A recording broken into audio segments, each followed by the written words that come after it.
Today we're going to be taking a look at creating a multi-out Kontakt instrument using the Room Sound JMOS 2.0 library. Now this is significant because as far as I know, until the latest Logic update to 10.4.5, we were only really able to have 8 mono and 8 stereo sends and had to truncate all of our drum spot mics to other channels and lose out on a fair amount of flexibility.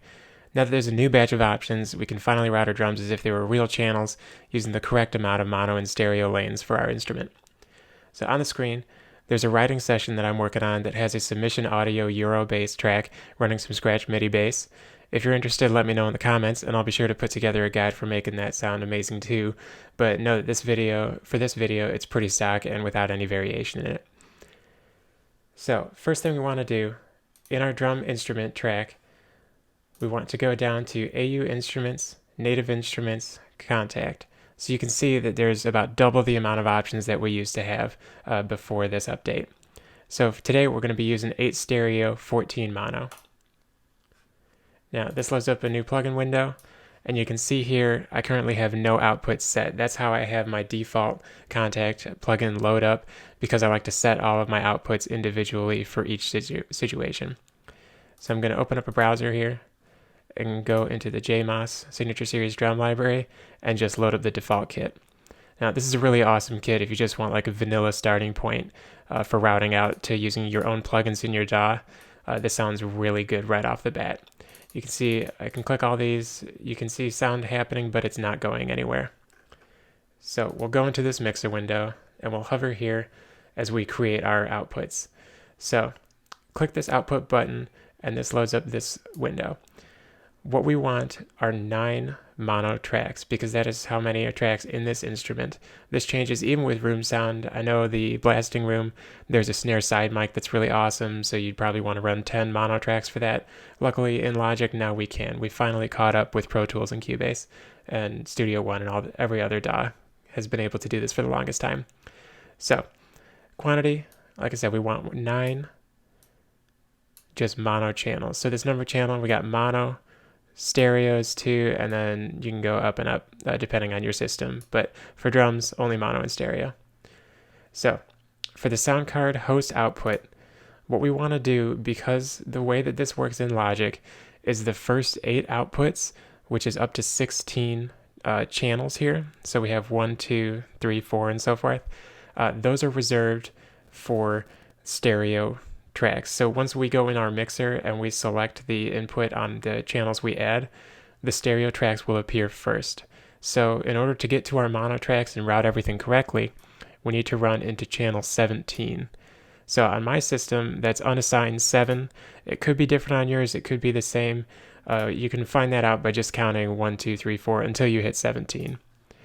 We want to delete the existing channels before creating new ones, just to make sure everything's nice and neat. We don't need to worry about making this our default configuration. So hit OK. And you can see we have channels 17 through 25. They're all mono. Let's rename them to match this.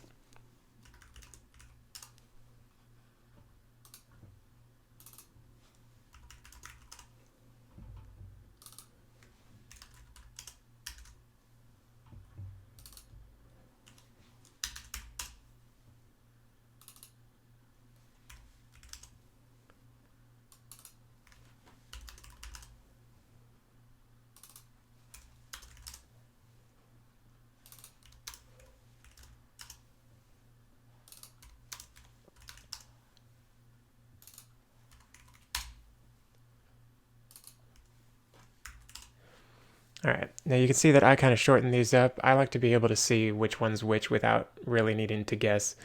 Like especially with these near room, far rooms, I just like to truncate it a little bit so that I can read it at a glance. So now that we have our 9 mono tracks, what we want to do is create the stereo tracks for our overheads, near and far rooms, as well as the reverb track. Now you'll see that there isn't a reverb channel on here. We'll get to that in a minute. But let's go ahead, hit the plus button again, and add 4 stereo tracks. Now for this, I usually like to let 1 and 2 sit. That'll be this track, and I like to label it drums, so I don't really want to run any plugins on that actual track.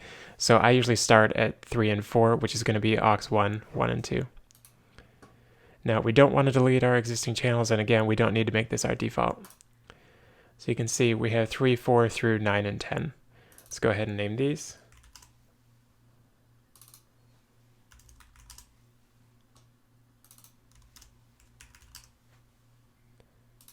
And then this last one will be verb.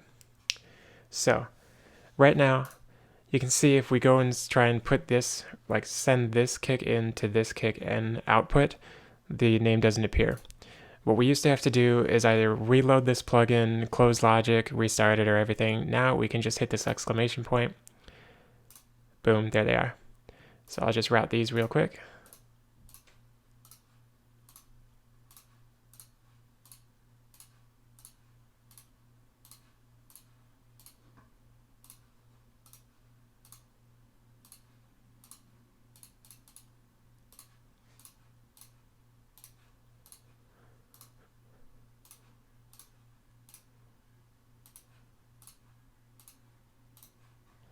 Alright, so for this reverb track, what I found with room sound libraries, this isn't true for every single drum library out there, by the way, but in this case, the reverb track is routed to this output. So right now, if we were to send, say, our snare top to the tile room, it would come out of the kick in mic, and we definitely do not want that. So we'll change this to verb.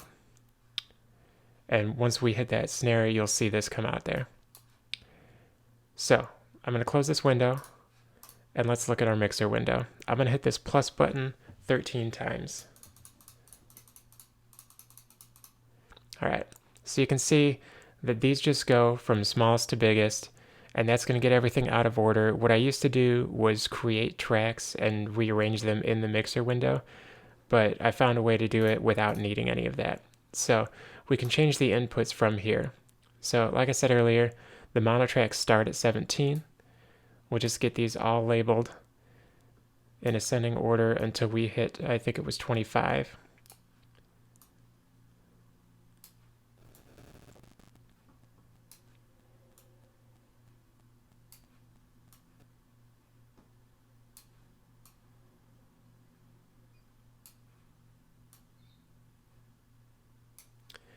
Alright, so that's our last mono track. Now for our 4 stereo tracks, we'll load up the ones we created, which start at 3 and 4.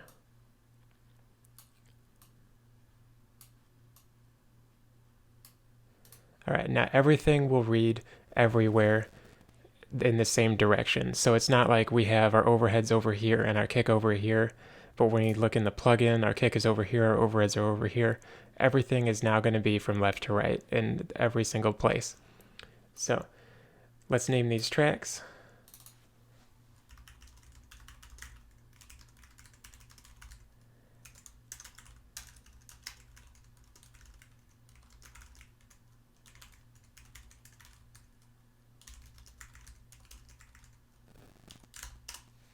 All right, so I'm going to press the spacebar now and we'll see everything is routed correctly.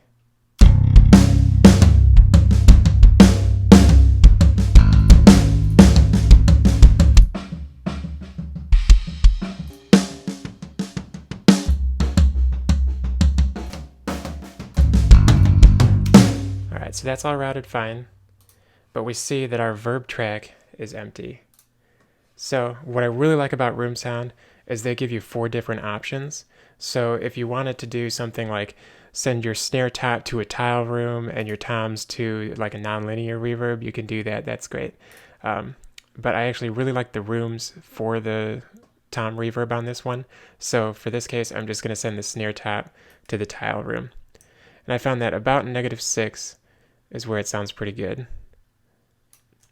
And you can do this all to taste, of course.